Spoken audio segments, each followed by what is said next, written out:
Colonel सूफिया कुरैशी भारतीय सेना की एक सीनियर अफसर जो पहली महिला बनी जिन्होंने यूनाइटेड नेशन की शांति मिशन में भारतीय सेना की टीम की कमान संभाली। भारत और पाकिस्तान के बीच जब तनाव बढ़ा तब उन्होंने बहादुरी से अपनी टीम को संभाला और देश का ध्यान खींचा और पूरी दुनिया को बता दिया कि हमारी चोरियां चोरों से कम है के।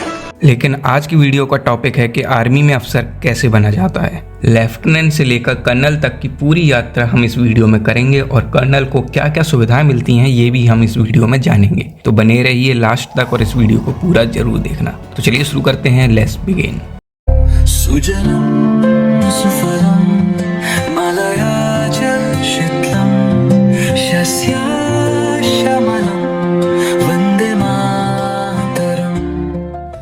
तो इस वीडियो में सफ़र शुरू करने से पहले हम ये जानेंगे कि एक कर्नल को क्या क्या सुविधाएं मिलती हैं। तो सबसे पहले जो एक कर्नल को मिलती है वो मिलती है सैलरी। तो इनकी सैलरी जो होती है वो होती है 1.5 लाख से तकरीबन 2.5 लाख तक इनको सैलरी मिलती है। फिर मिलता है इन्हें सरकारी बंगला जो टाइप 6 क्वार्टर्स होता है और वो भी पूरी तरीके से फुल फर्निश्ड होता है। सेना की गाड़ी मिलती है ड्राइवर के साथ। फौजी कैंटीन की सुविधा, सस्ती दरों पर जो किराने का सामान होता है वो इन्हें दिया जाता है। फौजी अस्पतालों में फ्री इलाज ऑफिसर और परिवार दोनों के लिए। सब्सिडाइज स्कूल यानी कि आर्मी पब्लिक स्कूल में बच्चों की फ्री पढ़ाई। गवर्नमेंट क्लब्स, मेस और छुट्टी की सुविधाएं भी इन्हें दी जाती हैं। रिटायरमेंट के बाद पेंशन वो भी 50% जो इनका आखिरी वेतन होगा उसका 50% इन्हें पेंशन दी जाएगी। और सबसे बड़ी बात जो इन्हें मिलती है वो मिलती है सम्मान। पूरे देश में एक कर्नल को VIP ट्रीटमेंट दिया जाता है। तो चलिए अब शुरू करते हैं एक लेफ्टिनेंट से कर्नल तक का सफर। तो सबसे पहले आपको इंडियन आर्मी में एक ऑफिसर बनना होता है। इसके 3 मुख्य रास्ते हैं। NDA जो 12वीं के बाद होता है, UPSC का एग्जाम देकर आप NDA ज्वाइन कर सकते हैं। CDS ग्रेजुएशन के बाद UPSC का CDS एग्जाम देकर आप IMA जा सकते हैं। और तीसरा है NCC स्पेशल एंट्री या टेक्निकल एंट्री।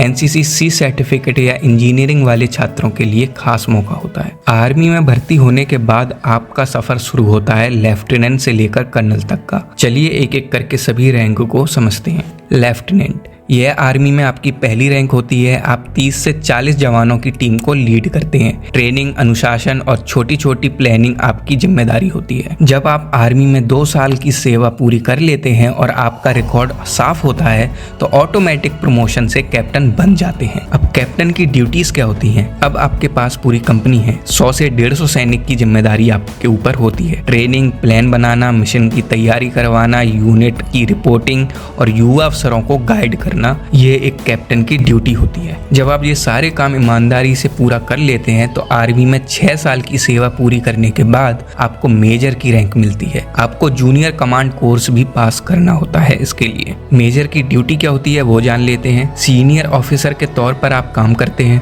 ऑपरेशन की प्लानिंग और मैनेजमेंट करना होता है। यूनिट के अंदर अनुशासन बनाए रखना और समस्याएं सुलझाना। कई बार ऑपरेशन के मैदान में टीम को लीड करना भी होता है। जब आप आर्मी में 13 साल की सेवा पूरी कर लेते हैं और आपका एनुअल कॉन्फिडेंशियल रिपोर्ट यानी कि ACR अच्छा रहता है तो आपको लेफ्टिनेंट कर्नल बना दिया जाता है। इनकी ड्यूटी की बात करते हैं। अब आप एक बटालियन यानी कि 500 से 900 सैनिकों का हिस्सा बनते हैं या उसकी कमांड संभालते हैं। बड़ी प्लानिंग, ट्रेनिंग और सैनिकों की सुरक्षा का जिम्मा आपके ऊपर होता है। ऑपरेशन और एडमिनिस्ट्रेशन फैसले आप लेते हैं। निचले रैंक के ऑफिसरों को निर्देश देना और उनकी परफॉर्मेंस को मॉनिटर करना होता है। अब हम आते हैं आखिरी रैंक पर। 15 से 18 साल की सेवा के बाद अगर आपका रिकॉर्ड बहुत अच्छा हो, कोई सजा नहीं, शानदार लीडरशिप कोर्सेज पास, तो आप सिलेक्शन बोर्ड से चुनकर कर्नल बनते हैं। कर्नल की ड्यूटीज क्या होती हैं? एक पूरी बटालियन या रेजिमेंट की कमान कर्नल के पास होती है। कर्नल युद्ध की प्लानिंग से लेकर जवानों की जिंदगी और सुरक्षा तक सब कुछ देखते हैं। आर्मी के टॉप लीडर्स में गिने जाते हैं। ऑपरेशन और मिशन की पूरी जिम्मेदारी एक कर्नल पर होती है। कर्नल बनना सिर्फ एक रैंक नहीं बल्कि एक बहुत ही ज्यादा जिम्मेदारी और गौरव की बात होती है। अगर कोई भी आर्मी मिशन सक्सेस होता है तो उसका पूरा क्रेडिट एक कर्नल को मिलता है और अगर वो मिशन फेल हो जाता है तब भी उसका पूरा क्रेडिट कर्नल को ही चला जाता है। तो आप समझ सकते हैं कर्नल का काम कितना ज्यादा जिम्मेदारी वाला होता है। अगर आप चाहते हैं कि हम NDA या SSB इंटरव्यू की तैयारी पर अगला वीडियो बनाएं